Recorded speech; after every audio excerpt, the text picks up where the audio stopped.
Hi, I'm Chris from Rewilding Us, and today we're out on a mushroom forage. We're at one of my favourite locations to be hunting for wild edible fungi. Down here in amongst the bracken and the pine, unusually, we have got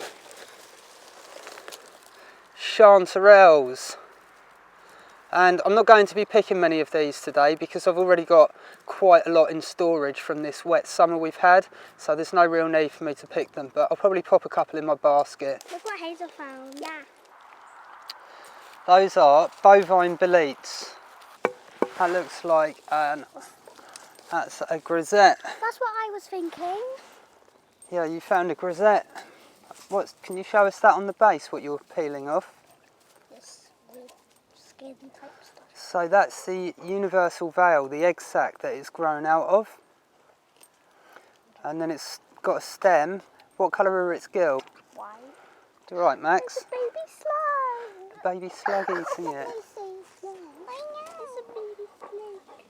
slug. Try and battle through this undergrowth here of rhododendrons.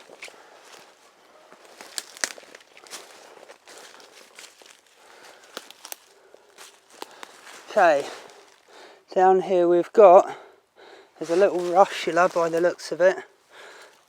This one's a bovine bolete. I can see something else just there.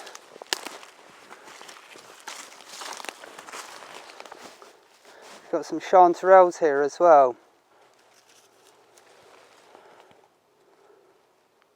This one is one that people should get to know. This is a deadly webcap.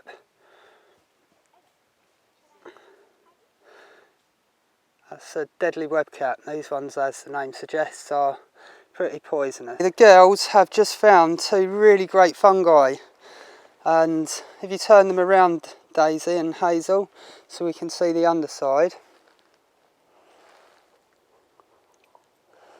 It's got some green staining on the gills, both of them, and they're lactating orange milk.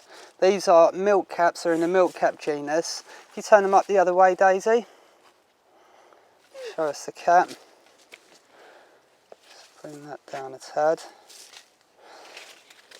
And then can we have a close look at the stipe as well? Can you turn the stipe, twist the mushroom so we can see, or if you pass it to me. Right, this one has got pitting in the stipe as well. If you can see that, you hold that, Day. Let's have a look at your one, Hazel. This one's got much more obvious pitting in the stipe.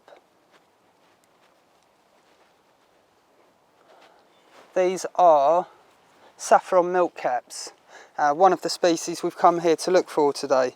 So I'm really delighted that we found those. We've been here for about 10 minutes, so wonderful. Excellent find, girls. You get those in the basket for us. Yeah. So we've got another little saffron milk cap down here. Yep, do you want to pick it, Hazel?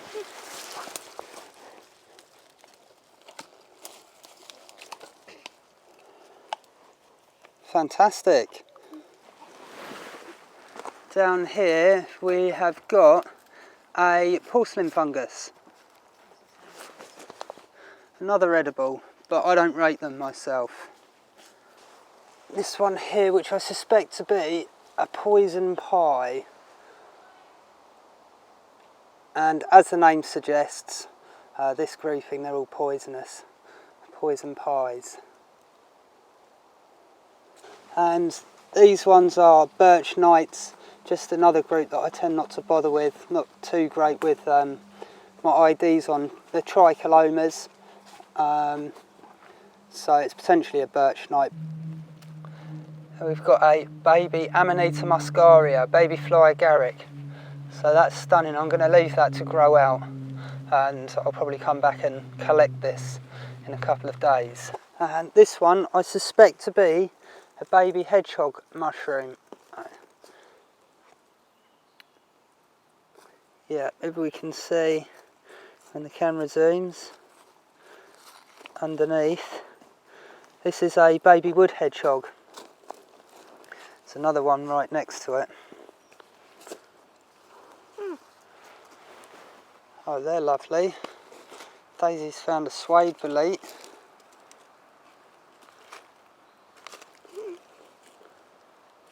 Lots of little winter chanterelles. There's tons of them. Growing all along this bank here. What we might do is have a little forage and see if we can find any of a substantial size. What's that you found down there? Baby hedgehog. A baby hedgehog. I see it. Super cute. You've got excellent eyesight. Hello, what's that over here? Look. We've got a little porcini growing up here.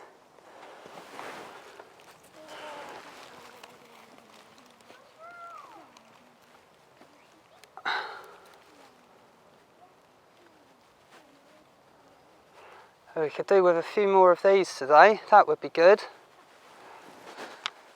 Right, we've got some more saffron milk caps down here.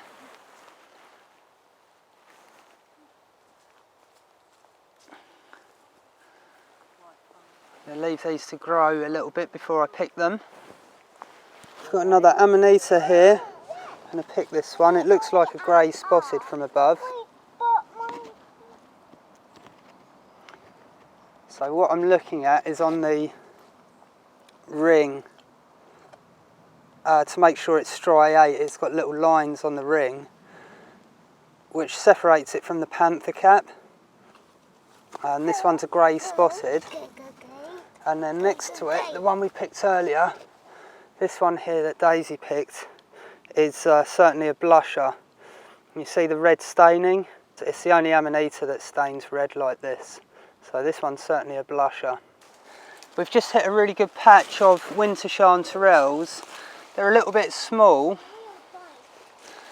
At the moment we could do with a bit of rain to help these grow out, but they're everywhere here. Lovely patch. It'd be better to come back to this one once we've had a bit more rain.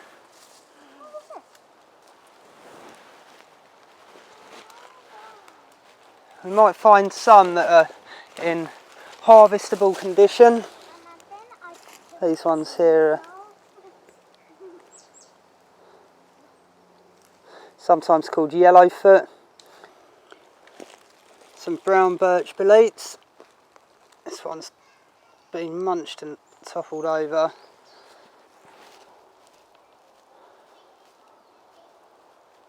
Leccinum genus. They've all got scales on their stipes, scabrum.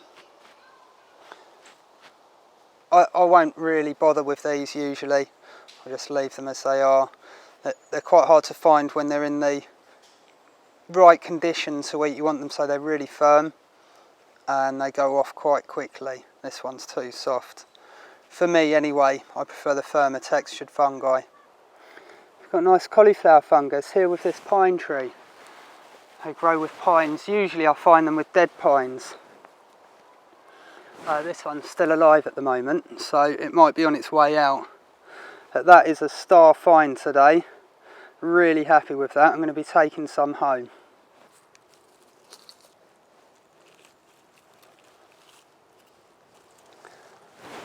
What a treat we've got here. I'm going to leave the rest behind. Cauliflower fungus is Daisy's favourite fungus. Cauliflower fungus cheese for dinner tonight. Yeah. There's some more wood hedgehogs down here. These are all just baby ones though. Much rather leave these behind and just let them grow bigger. Here you can see the spikes instead of paws or gills. Makes them very easy to distinguish from anything untoward. Hazel's just found some more saffron milk caps. Patch of bovine boletes. What's that you found, Daisy? Stinkhorn eggs. Stinkhorn eggs? Yeah. Oh, yeah. This one's peeled, this one's not. That one's a young hatchling. That one you can eat if you want to. And raw. You can eat them raw, that's right. What ones do you like, Hazel? peeleds and chanterelles. What ones do you like, Daisy? I like cauliflower, black trumpet, and I don't know. Good choices. I like all of those too. Another deadly web cap just here. There's quite a lot of these here. So it's good to recognise them. Right, look at what we've got over here.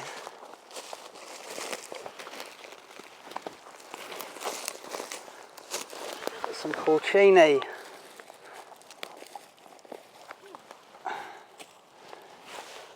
And although it has been eaten, this one is still nice and firm. So this will be going in the basket. The battery on my mic has just run out, so I do apologise for the change in the sound quality in this video. I've just spotted another chanterelle from the pathway. There's a few down here, a few little chanterelles.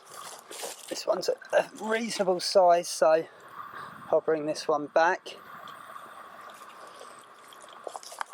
Right, just over here we've got a couple of white fungi which I'm going to take a closer look at. This one's a reasonable size.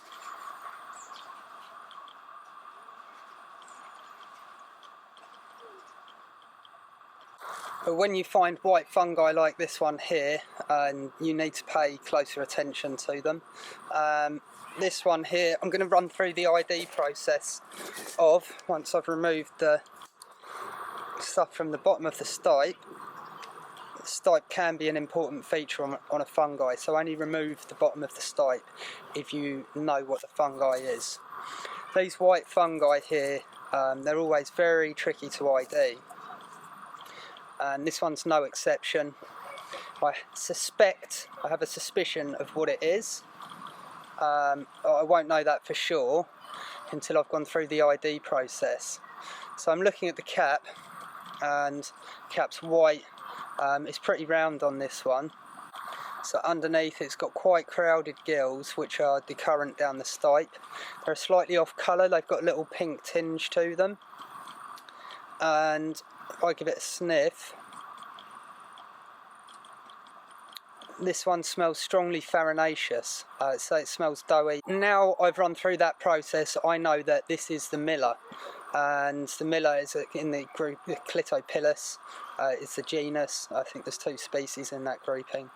This one's the miller, and it has a few lookalikes. You can quite easily confuse this for a few, particularly those in the Clitocybe grouping. So you could confuse it for Clitocybe rivulosa, you could confuse it for the frosty funnel, Clitocybe rivulosa's false funnel, you could confuse it for the frosty funnel as well. They have decurrent gills, they're white, they usually grow in rings. The frosty funnel's generally found in woodlands, and the false funnel is generally found in grasslands, but habitat can be quite a weak feature to go by, so I wouldn't rely on that feature alone, because you could find them anywhere. There's always anomalies. I just had to check on the dog because he's playing in the stream trying to get sticks and got a bit upset because he couldn't get his stick. Right, Maxie? So you could confuse it for either of the Clitocybes, and sometimes it's almost impossible to distinguish them by visual features, so you really are relying on the smell. You need to make sure that it smells farinaceous, it smells doughy. You could also confuse the miller for the livid pink gill. The livid pink gill is also very poisonous. Both the Clitocybes, the false funnel and frosty funnel, they're both deadly poisonous, and so is the livid pink gill in high enough doses. The livid pink gill also smells farinaceous. The difference between the miller and the livid pink gill is that the livid pink gill doesn't have the current gills. They are attached to the stipe, but they're not decurrent running down it, so the fact that these gills here are decurrent running down the stipe, that rules out the livid pink gill. So I'm comfortable in saying that this is going to be an edible. It's a bit of a delicacy as well, the miller, so this is another one that's going to go in the basket. That's how to ID it safely. So result, right next to where I found the miller found a porcini. That's a good one, that one. A little bit eaten, but that doesn't bother me. Another one for the basket. Hazel has found probably a scarlatina bolete, a baby scarlatina bolete, which is a really excellent find. That one's tiny, really little, so it's very hard to actually get a certain ID on it. We've got Max rolling around down here behind us as well, having fun. So it's very hard to actually get a certain ID on it. Generally I'd want them to grow larger, so I can, you know, be more precise with the identification process. But that's a really lovely find. Well done, girls. Well done, Hazel. We've got some amethyst deceivers, which are very pretty. They'll make anyone's dish look very attractive. Oh, what's that you've got under there, Daisy? Oh my gosh, you've got a penny bun. That is amazing. Well spotted. I would never have seen that. You're going to pop it in the basket? Sure. Let's give you a brief overview of what we've got in the basket here. Down here we've got a couple of hedgehogs. We've got some winter chanterelles. We've got saffron milk caps, the miller, cauliflower fungus, chanterelles, the parasol, and we have got seps as well. So we've had a really good forage today, and I am very happy with that basket that we've got here.